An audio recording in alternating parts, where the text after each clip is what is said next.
शाम ढल गई है और मैं कोलकाता न्यू टाउन में, जो कि बहुत ही खूबसूरत इलाका है, आज उधर ही आया हूँ। और एक बात और, जब तक ये चुनाव था, जिस दिन घोषित हुआ तब से लेके जब तक चुनाव प्रचार चला, गर्मी बेतहाशा पड़ी। आपने देखा ही होगा, मेरे भी कार्यक्रम में और भी चैनलों में और भी नेताओं को, पत्रकारों को आपने देखा होगा, जनता को भी। और जैसे ही चुनाव प्रचार ख़त्म हुआ है, इतना शानदार मौसम कोलकाता का हो गया कि मैं बता नहीं सकता। बहुत ही अच्छा। चुनावी गर्मी, प्रचार की गर्मी तो ख़त्म हुई, ये जो मौसम की गर्मी थी वो भी ख़त्म हो गई। आज इतना शानदार मौसम तो पीछे एक महीने में एक भी दिन नहीं था। बंगाल के बारे में ये फेमस है कि यहाँ जब थोड़ी गर्मी बढ़ती है, इंद्रदेव यहाँ प्रसन्न हो जाते हैं और मौसम को सुहावना कर देते हैं। तो इसीलिए ये चीज़ बंगाल से सिनोनिमस है। तो जैसे ही गर्मी बढ़ती है या राजनीतिक पारा बढ़ता है, ऊपर से कुछ आता है और सब कुछ ठंडा हो जाता है। बारिश नहीं हुई तब भी देखिए अच्छा हो गया। हाँ, बारिश नहीं हुई है बट मौसम बहुत बढ़िया है। आपका नाम क्या है? मयंक अग्रवाल। और आप? आशीष गुप्ता। और आप? राजमंगल। आप लोग यही कोलकाता के? जी, हम कलकत्ता के ही निवासी हैं। वोटर कोलकाता के? वोटर कलकत्ता के हैं। आप? मैं तो बनारस का हूँ। और आप? जी, मैं बिहार का। यहाँ काम करते हैं कहीं? जी, हम PSU में काम करते हैं। अच्छा। तो मैं तो आया ये जानने के लिए कि क्या मिजाज, अब सेकेंड फेज का इलेक्शन होने का है, मतदान होना है, क्या फिजाओं में बातें घूम रही हैं, तैर रही हैं, आप लोग क्या सुन रहे हैं? देखिए, बैलेट बॉक्स में क्या जाता है और क्या इसका निष्कर्ष आता है, ये बताना तो भगवान के लिए भी संभव नहीं है।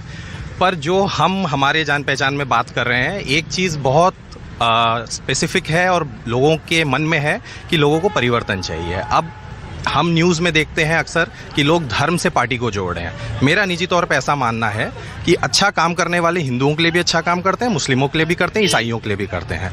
आज जो हमें ज़रूरत है, वो ज़रूरत एक विज़न की।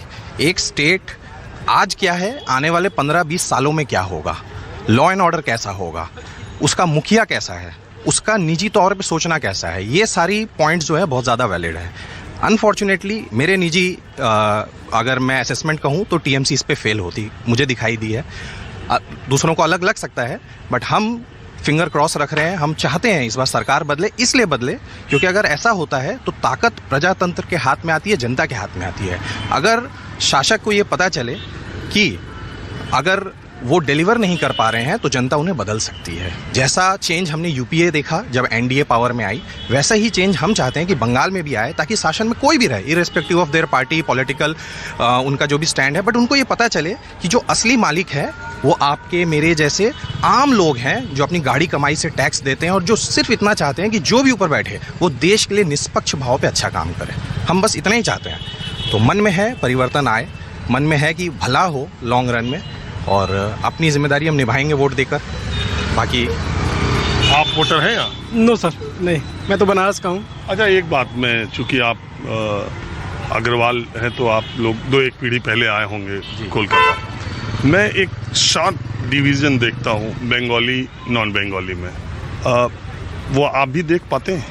नहीं, मैं ऑनेस्टली एक बात एडमिट करता हूँ, मेरा जन्म यहाँ का है। मेरे पिताजी भी बहुत छोटे आयु में दादाजी के साथ आए थे। Bengalis by far by India मैं ये देखता हूँ सबसे ज़्यादा अडेप्ट करने वाले और सबसे ज़्यादा एक्सेप्ट करने वाले लोग हैं, पढ़े लिखे कल्चरल लोग। मेरे 35 साल के जीवन में मैंने यहाँ कभी कोई भेदभाव या कोई आइडियोलॉजिकल डिफरेंस नहीं फील किया। सरनेम मेरा अग्रवाल है, लेकिन जन्म से अगर कहें तो मैं भी बंगाली हूँ। और जो डिवीज़न की बात कर रहे हैं, मैं समझता हूँ कि अब धीरे धीरे ये चीज़ मिट रही है। पहले हम कास्ट की राजनीति देखते थे, धर्म की राजनीति देखते थे, अब हम ये देख रहे हैं कि धीरे धीरे ये डिफरेंस मिट रहा है। अब लोगों इस बार तो धर्म को बहुत बड़ा मुद्दा बनाया गया। सर, पॉलिटिकल टूल है अपना अपना दुकान चलाने के लिए, बट मैं आपसे ये अगर रोटी सेक रहे हैं वो तो धर्म के नाम पे, लेकिन ऐसा नहीं होना चाहिए। मैं भी पिछले 5-6 सालों से बंगाल में हूँ, ऐसा नहीं है। तो बंगाली जो है तो बहुत कल्चरल रिच है और इस सब में डिफरेंस उतना उनको नहीं करने आता है, ये मेरा मानना है। मैं लोग पूछते हैं तो मैंने जितना घूमा, मैं देखा, मुझे हिंदू मुस्लिम ये चुनाव होते तो नहीं दिखा। आपको दिखा? देखिए, ये बात मुझे पर्सनली ऐसा लगता है कि मुस्लिम वोटर्स के मन में कहीं ना कहीं बीजेपी को लेकर कुछ डाउट्स है, कुछ स्केप्टिज्म है। बट मेरा मानना ये है कि जो सरकार अगर मास लेवल पे भला करती है तो उसमें कोई धर्म या कोई कास्ट पीछे नहीं छूटता है। भलाई होती है, तरक्की आती है तो सबके लिए आती है।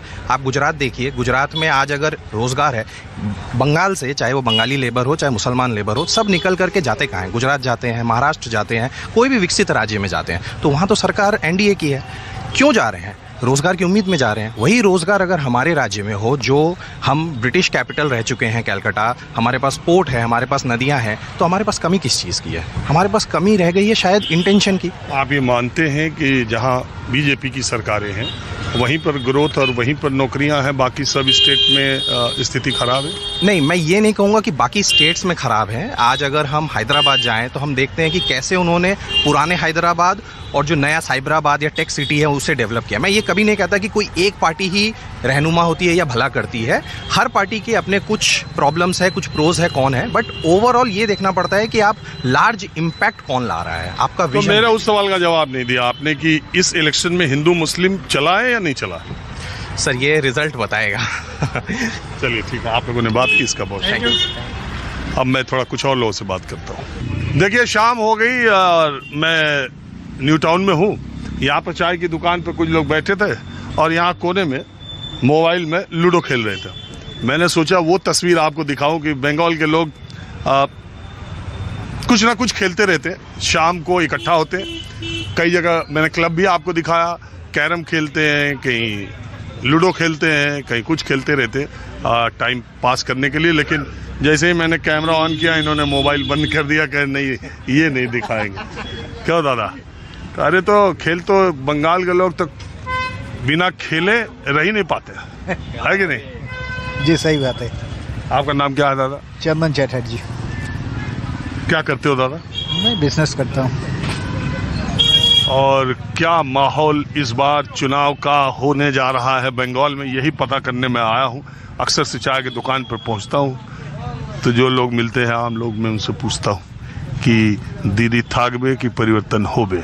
एक्चुअली यहाँ पे जो माहौल है तो किसी को पता नहीं चलेगा, क्योंकि यहाँ के ज़्यादातर पॉलिटिक्स होता ही नहीं है। पॉलिटिक्स एक दिन में ही होता है, वो जिस दिन मतदान होता है ना उस दिन ही पॉलिटिक्स होता है। बाद में कोई पॉलिटिक्स होता ही नहीं है। सब एक साथ मिलजुल कर रहते हैं, चलते हैं। कोई वहाँ पे आलोचना भी नहीं होता, बातचीत भी नहीं होता पॉलिटिक्स से कोई। अरे बंगाल में तो कोई आदमी ऐसा है ही नहीं जो कोई ना कोई पार्टी नहीं करता हो। यहाँ पे नहीं, पार्टी तो सब लोग करते हैं। सबको अपना अपना मन होता है, अपना अपना चॉइस होता है। कौन किसी को वोट देंगे, ठीक है, वो मन में जानते हैं, वो बाहर में कोई बोलता नहीं है, ठीक है। अच्छा, ये जो लोग बोलते नहीं है उसके पीछे वजह क्या है? डर है? नहीं, कोई डर फिर नहीं है। डर होने का कोई मतलब ही नहीं है। सब एकदम यहाँ पे माहौल बहुत शांत है। कोई यहाँ पे कोई लफड़ा नहीं है, झक्की झमेला कोई नहीं है, कुछ भी नहीं है। बस अच्छा, पीछे का जो बंगाल का चुनाव आपने पिछली बार देखा और इस बार जो चुनाव है, प्रचार आज खत्म हो गया, इतना शोर शराबा, इतना एक दूसरे पर हमला, सब कुछ। पिछली बार से इस बार के चुनाव को आप कैसे अलग देखते हैं जनता के लिहाज से? एक्चुअली जो हो रहा है वो जो नेता है, मंत्री लोग है, जो प्रचार करते हैं उसके अंदर होता है। हम लोग जो आम इंसान होता है, हमारे अंदर कुछ भी नहीं है। हम लोग तो बहुत शांत है बस। दीदी को लेके लोगों का क्या मानना है? ठीक है, कोई दिक्कत नहीं। मोदी जी के लिए भी कोई दिक्कत नहीं, दीदी के लिए भी कोई दिक्कत नहीं। इस बार चेंज का कितना उम्मीद लोग देखते हैं? हम तो नहीं देख रहा है चेंज, नहीं, कोई उम्मीद नहीं दिख रहा है। चेंज नहीं होगा? नहीं, मेरे हिसाब से। नहीं, आप अपना